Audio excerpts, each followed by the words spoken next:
fazer um bolo cremoso de liquidificador. Primeiro, 4 ovos, 400 ml de leite,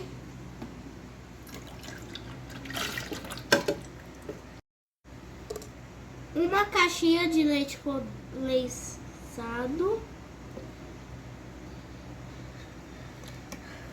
2 colheres de manteiga. Bota outro.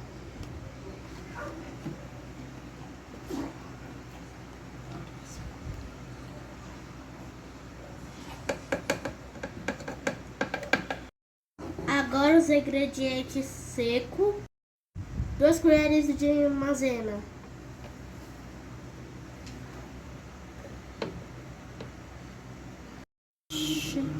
meia xícara de trigo,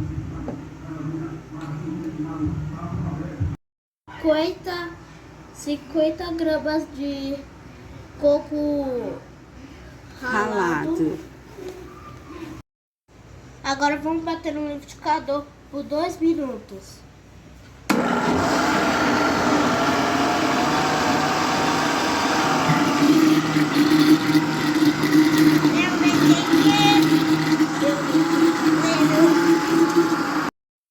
Agora vamos botar ele no forno. Uma forma untada. No forno. Olha, que legal! Agora vamos levar para onde? No forno. Galerinha, ficou pronto. O que que ficou pronto? O bolo Cremoso. Olha, o Arthur vai tirar um pedacinho. Tira um pedacinho, Arthur. Olha, galerinha, como tá. Agora eu vou comer.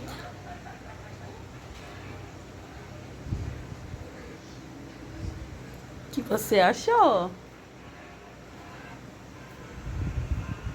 Saboroso. Like.